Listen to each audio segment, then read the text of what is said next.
All right, guys, welcome back. So let's go ahead and continue the grind in the ranked on Duelingbook because okay, you always love to win the RPS. Okay, this sounds weird because like you open up doubles, double as I mean you still have combo, but still it makes it a bit weird because you have a bunch of cards that just you can only use this once. You can only use this one. Like, oh damn, you can only summon one junk. Like, I don't know. Let's see. Resolves. Goes to the mill. Veiler's here. I'm like, okay, well, if he has another imperm or something, then I'm kind of. I mean, I could have done something completely different. I could have instead of going for the cast ruler, and I guess I could have go Fire Ant, search for Doppel, summon Doppel, and then play around more things that way. But I was like, let's just try to go for it. So I have to go for the converter here to get back a level 2 from the graveyard. Otherwise, there's nothing in my grave. Like there's literally nothing in my grave. It's just 2 Dawnwalkers and a Fire Ant.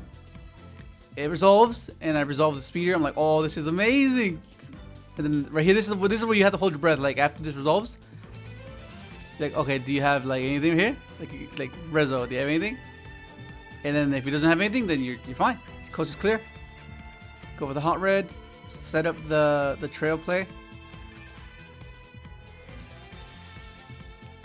Get another draw, get a token. Set up a satellite warrior play. So this setup is quite versatile because sometimes we get a little bit spoiled, and we're like complaining about how we're meant to end our particular board. But this is a pretty diverse setup. You can either go for a satellite warrior play or a Dragster play, which is insane. Like, it's crazy. And look what happens. He Regekis my field. I was like, what the fuck? I was like, okay, I mean, as long as he doesn't have droplets, then I'm fine. And he changed droplets. I'm like, what the hell?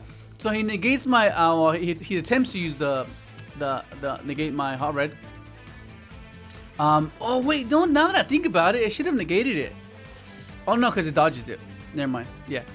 Because it'll go, the Regeki, chain, target the face up card. He chains that. Doesn't target. I have to chain this. He gets rid of. Yeah, okay, so no, it's fine. It would have been fine. Yeah. So, anyways, this resolves. I go for a satellite warrior. This is next level player here. This is the first time I've ever done this particular play. I was like, what the heck, dude? I was like, what the heck? That was a pretty cool thing to do. And then I go for the right away. I go.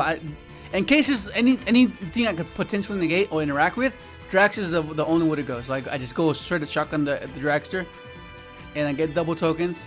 And I have a pretty good set. I think I have started Synchron in graveyard, so I can do a follow up, and have Chaos Ruler in grave as well, so I can pressure OTK. And he says and passes, and I'm like, what the heck? Okay, fair enough. I jump tuning, but it does nothing because all of the junk signals they're all gone. So like, yeah, they're all gone. So the dead tuning. So then I go for the battle phase, and he just negates. And the set card was the Dear Servant. I was like, oh my god, the Dear Servant and like other things that he just couldn't use. So okay, so we're gonna go to game 2, and game 2 he goes first, and I've been pretty good. I was like, I had droplets, but I still wasn't sure what he was playing. So I was like, oh, this is perfect because droplets takes care of the window, but I can't really deal with the punishment. So that's where it can be kind of problematic. I'm like, oh, okay, well, what do I do now?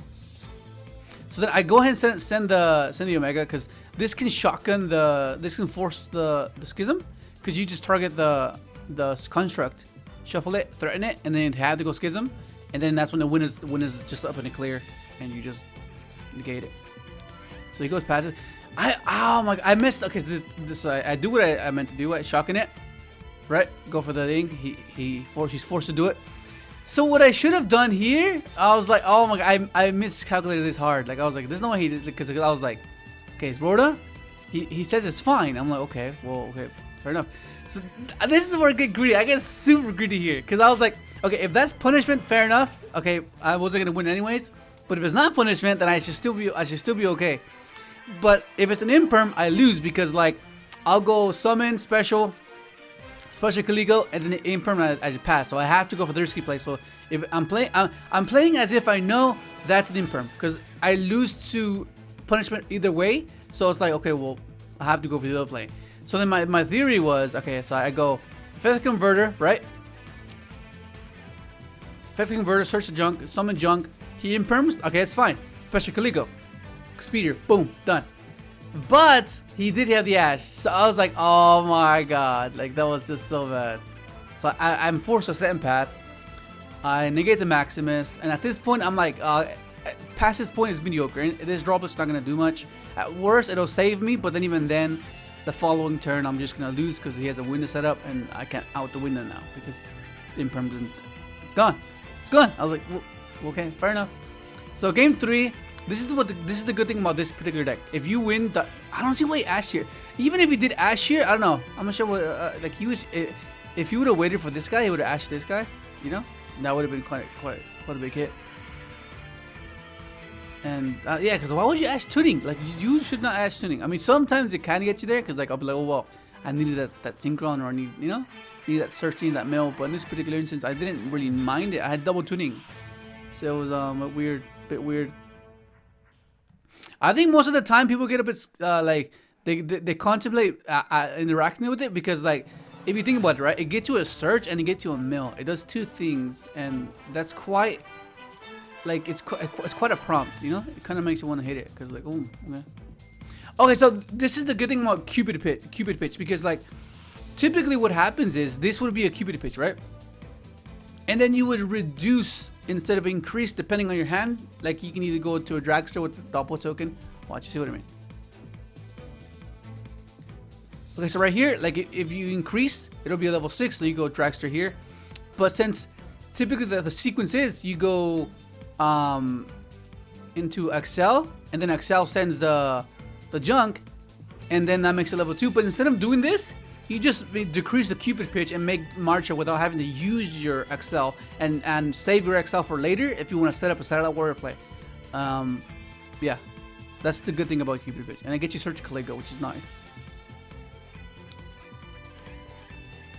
Set up the board. Look at this. This is insult to injury right here. Look, I just summoned the Jiro.